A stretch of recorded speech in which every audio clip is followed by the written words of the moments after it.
Falando do nosso amado Paquito, o homem sabia viver, viu?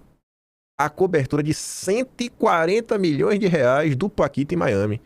Olha, gente, é um negócio, são umas coisas assim surreais. Imagina aí. Dava pra morar, né? O imóvel está no nome de uma empresa offshore, mas arquivos no celular do Paquito, vazados pela CPMI do INSS, indicam que ele é o verdadeiro dono da propriedade. Com quase 1.000 metros quadrados e uma piscina de fundo de vidro privativa na varanda, a cobertura foi adquirida em julho de 2021 por 27 milhões de dólares, o equivalente a 139,4 milhões de reais em valores da época. O montante equivale a cerca de 170 milhões em valores de hoje, corrigidos pela inflação. Viva a venda de CDBs do Banco Master. Parabéns aí, viu, aos envolvidos. O Paquito usou muito bem o dinheiro. Aí, nas mensagens também, encontraram aí uma discussão. E a melhor parte dessa nota não é nem o que ele fala do Dedé. Ali, né? Vorcaro chamou o Dedé, do BTG, de descontrolado e desvairado. O Dedé não é nenhuma dessas duas coisas. O Paulo Capelli e o Lucas Gueioso falam assim, ó. O Paquito, enfim, né? Chamou aí o Dedé de descontrolado, desvairado, o seu dos exércitos. Nas mensagens trocadas entre 31 de março e 1º de abril de 2025, Paquito relata contatos com jornalistas e conversas com donos de veículo de imprensa ao enfrentar o que descreve como a guerra de narrativas conduzida por Esteves. Tá plantando notícia, afirmou o banqueiro em um dos trechos. Quando eu falo pra vocês que o Lauro Jardim e a Malu Gaspar são jornalistas de estimação do Dedé, agora vocês entendem por quê. Do mesmo jeito que o Paquito trabalhou em parceria com Diego Escostegui do Bastidor, vocês acham que outros banqueiros, outras figuras da Faria Lima também não têm os seus aliados? Pessoal, qualquer momento que tiver uma confusão jurídica envolvendo Lula, você já tem a certeza absoluta, ou melhor, qualquer momento que tiver uma decisão autoritária e inconstitucional de Alexandre de Moraes contra Bolsonaro, vocês têm a certeza, eu tenho certeza que vocês sabem disso, que em menos de 12 horas vai aparecer uma matéria na Folha de São Paulo ou na coluna do Zanini, que não é tão provável, mas é muito mais provável que seja uma matéria onde? Na coluna da petista Mônica Bergamo. Uma matéria de quem? Do grupo Prerrogativas. Porque a maior parte desses jornalistas funciona como porta-vozes. Eles precisam gerar cliques, eles precisam, né, de confusões, historinhas e de gente que queira bancar essas confusões. Eles não vão publicar do nada. Já falei pra vocês. Eles podem até aumentar, dar uma empurrada, mas algum conteúdo tem. Algum conteúdozinho tem. Que não seja o que está sendo denunciado da nota, mas o interesse por trás da nota que está sendo publicada. Sempre tem alguma coisinha ali que você consegue depender desses jornalistas do consórcio. Nos diálogos, Paquito também comenta bastidores de disputas no mercado financeiro e a repercussão do tema na imprensa. Não entre em guerra para perder com o seu do exército. Perdeu. O Dedé é imbatível. Escreveu o empresário em referência ao que considera a influência de Esteves em grandes bancos. Em seguida, Paquito chegou a questionar a sanidade do rival, afirmando que ele estaria desvairado e descontrolado. Paquito disse ainda que Esteves reagiu a relatos de terceiros de que ele teria falado mal do concorrente. Ficou falando conversa de quinta série, inacreditável, escreveu. Disse que alguém falou que falei mal. Brigou com a pessoa errada. Aí, o jornalista de estimação do André Esteves, nosso Lauro Jardim, fala o seguinte: Paquito e a delação. Para uma possível delação premiada do Paquito andar, é preciso antes que o banqueiro converse com seus atuais advogados, o que ainda não ocorreu, mas está previsto para hoje à tarde. A partir daí é que o processo pode deslanchar, incluindo a contratação de um criminalista para negociar a delação. Isso a gente já vinha comentando, né? Pô, com os advogados atuais, que são petistas, não vai ter delação. Aí, por enquanto, e até o fim de março, Paquito está sendo submetido a uma dura rotina de apenas 2 banhos de sol de 2 horas no total por dia e o resto do tempo trancado numa cela de 6 metros quadrados na Penitenciária Federal de Brasília sem comunicação externa direta. Falando assim, bicho, ele tá sofrendo na pele. Só que tinha informação que o Lauro Jardim não trouxe e nos últimos dias tinham tido umas confusões, mas que até então tava naquela, sem entender. E, assim, se fosse algum bolsonarista falando, eu acho que você ia falar, tá passando o pano. Mas como essa informação veio do Estadão, aí eu acho que não dá para classificar apenas como passação de pano, abre realmente para uma possibilidade, que é o quê? A Roseanne Kennedy, que é o Lauro Jardim do Estadão, coloca como manchete: decisão de Mendonça facilita ambiente para eventual delação premiada do Paquito. Como assim? A turma do Paquito, os advogados dele, tinham um pedido para quê? Para poderem conversar com ele sem monitoramento. Porque no período federal, a conversa do advogado com o réu é tudo gravado. Pô, deixa a gente conversar com o Paquito, né? Sem coisa, aí fica naquela, né? Porque o Mendonça autorizou. Aí esperei pra ver. Se fosse um bolsonarista falando que tinha uma coisa, falar lá, já vai falar que tem um xadrez 4D, que tem uma estratégia por trás. Mas quem diz isso é o Estadão. A recente decisão de Mendonça de flexibilizar as regras de visitação do Paquito na Penitenciária Federal de Brasília ajuda na prática a criar um ambiente seguro para a maturação de uma eventual delação premiada. E por quê? Embora não seja o cerne da decisão do Mendonça, ao garantir que os encontros entre o Paquito e seus advogados ocorram sem monitoramento e com pleno acesso a documentos e anotações, a equipe e o cliente ficam seguros para as tratativas, sem o conhecimento prévio de policiais investigadores. A decisão de Mendonça permite que os advogados levem cópias integrais dos autos e realizem anotações em tempo real durante as conferências. Para observadores do caso, essa prerrogativa é fundamental. Com os documentos em mãos, a defesa pode apresentar diretamente para o Paquito, lá na prisão, quais provas o Ministério Público já possui e onde estão as lacunas ele poderia preencher no acordão. Falou, irmão, é isso aqui, ó. Eles ainda querem saber disso, estão investigando isso. Então, se tu tiver essas informações, tiver como provar, a gente pode fazer aqui um bem bolado, tu entrega aqui essa galera aí e tenta negociar, né? Uma redução dessa pena. Essa dinâmica permite que a defesa escaneie o conteúdo probatório junto ao cliente, estruturando uma forma técnica o que seria apresentado em uma proposta de delação para avaliação do Supremo, sem o risco de que essas estratégias vazem prematuramente. A percepção de que a medida favorece uma colaboração premiada não é apenas uma tese de investigadores, mas uma análise compartilhada por criminalistas de grandes bancas que atuam no Supremo. Quem tem essa percepção, vocês estão vendo, né? Investigadores, gente que está nessa ação e grandes bancas de advocacia. Eu quero que o Paquito cante. A não ser que ameacem a família dele, se ele delatar, eu não vejo nenhuma razão para ele não delatar. Ele vai desperdiçar a vida dele, ele não vai ser mais solto. Não vai, não adianta. Vai ficar no chilindró mofando. Vai valer a pena? É melhor cantar. É melhor abrir o bico. Aí tivemos vários recadinhos do Fachin. Alguns indiretos, alguns que você fica na dúvida se ele tá mandando pros seus colegas de corte, ou se ele tá avisando pra imprensa que ele falou isso pros seus colegas de corte, ou se ele tá só tentando dar uma resposta pra sociedade, pra ver se cobram menos o Supremo. Primeiro aqui vem o Lauro Jardim. O recado de Fachin sobre o saudável distanciamento entre juízes e as partes. No discurso de abertura, Fachin deu alguns recados contundentes sem explicar os destinatários. Depois de dizer que o judiciário no Brasil não nasceu como um privilégio de casta e sim como promessa de Estado, ele declarou: no nosso país, porém, o saudável distanciamento que mantemos das partes e dos interessados em jogo é o que permite na prática um mínimo de justiça social. A imparcialidade não é frieza, é a condição de possibilidade da equidade, e acrescentou: não podemos deixar que a justiça fique aprisionada em interesses paroquiais, em conveniências econômicas ou em cálculos políticos. E aí? O que ele queria falar com isso? Fachin avisa que caso Master não ficará debaixo do tapete e conversa com o ministro do Supremo, presidente de tribunais e advogados. Será mesmo que não vai ficar debaixo do tapete? Eu realmente tenho essa dúvida. Não sei se ele está falando isso para valer, porque tiveram algumas notas em as conversas dele com Mendonça que são animadoras, mas às vezes também pode ser só para inglês ver. Fachin atuou nos últimos dias em diferentes frentes para conter a crise que atinge o Supremo.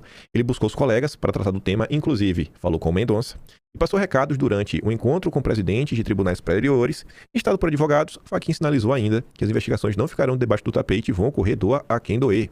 Em nota, a OAB disse ter defendido na reunião, que teve com Fachin, uma apuração rigorosa dos fatos envolvendo qualquer autoridade. Durante a mesma reunião, outros temas foram levantados como inquérito das fake news e a proposta do Código de Conduta para o Judiciário, uma bandeira do Fachin. Segundo Simonetti, Beto Simonetti, presidente da OAB, Fachin compreende que os inquéritos, como das fake news, não podem se manter como estão, mas não deu nenhum tipo de sinalização sobre o eventual fim da investigação. Ele entende, mas e aí? Não sabe. Aí a Globo contratou a Pepito Ortega. O Estadão tem uma coluna que só cobre o judiciário, que é quando do Fausto Macedo. Quem escrevia 90% das notas era Pepito Ortega. Vai botar agora o Fausto Macedo trabalhar, enfim. O Globo contratou só para cobrir o judiciário. Fachin se reúne com Mendonça após novas revelações sobre o caso Master. Essa nota, a priori, não falava nada. Só falando que o Fachin se reuniu na noite de segunda-feira com o Mendonça e que ele também teria se encontrado com outros integrantes da corte. Ficou a desejar. Seus ex-colegas têm mais informação do que ela. Fachin procura ministros para tentar tirar Supremo da crise do Banco Master. Aí a Brígida do Estadão disse que o Fachin já teria falado com os 9 colegas, ou seja, falou com todo mundo, entre eles Mendoncinha. As conversas aconteceram, inclusive, ao longo do fim de semana. Fachin considera a situação grave e, com alguns ministros, insistiu na criação de um código de conduta para o Supremo. A intenção é sinalizar para a sociedade que, mesmo com desvios éticos pontuais, o tribunal está comprometido com a correção institucional. Será mesmo? Fachin quer dar um cala-boca na sociedade, quer tentar baixar a temperatura. Aí quem mais trouxe informações, e as mais animadoras, o Matheus Teixeira da CNN, Fachin faz gesto de apoio a Mendonça em reunião fechada, que seria o quê? Interlocutores de Fachin afirmam que o objetivo é dar respaldo ao trabalho de Mendonça, inclusive com a disponibilização de mais funcionários para o seu gabinete, se for o caso. Senão que quem que investigue, né? Olha, o Fachin vai disponibilizar uma gente aí, viu, Mendonça, para trabalhar contigo. Senta piaba aí nas autoridades, sem dó nem piedade. O vazamento de mensagens íntimas do Master com sua ex-namorada levou uma ala da corte, a ala que ninguém sabe que é feita por Alexandre de Moraes, Toffoli, Gilmar Mendes e o Flávio Dino e o Zanin. Enfim, ninguém sabe, é segredo. Enfim, levou essa ala a contestar a atuação do Mendonça. Outra ala, que é liderada por Fachin e conta com o apoio de ministros como Fux e Carmen Lúcia, porém, apoia a atuação de Mendonça.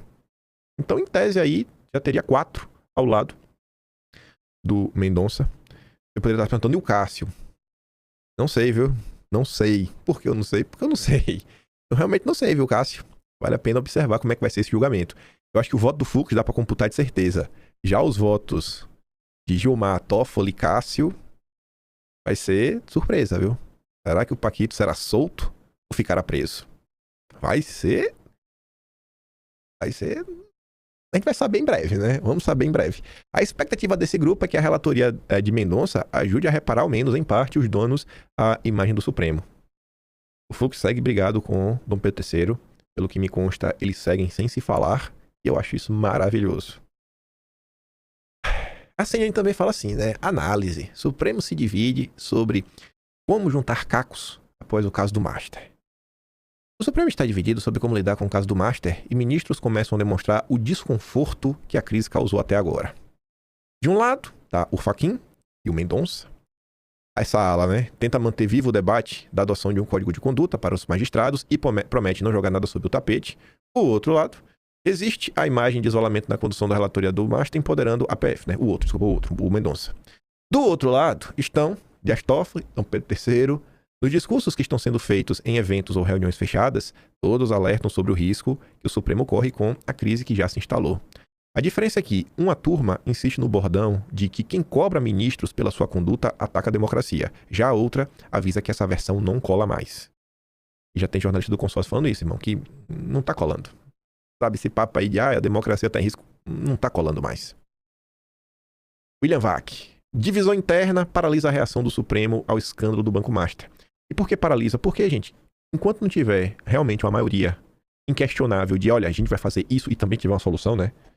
Ninguém vai pra lugar nenhum. Porque, já imaginou? Um grupo de ministros faz uma coisa que uma ala do mesmo tamanho discorda, aí começa aquela gritaria. Um fala uma coisa, outro desfaz. Ou um se move e não recebe apoio dos pares. E aí? Aí vai passar ainda mais a imagem que a corte está dividida, vai aprofundar ainda mais a crise. Tá maravilhoso.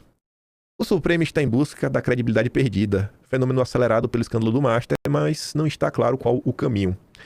Em parte, essa dificuldade se deve a divisões profundas na corte, que sempre existiram, mas nunca tão cercadas de desconfianças mútuas como acontece agora.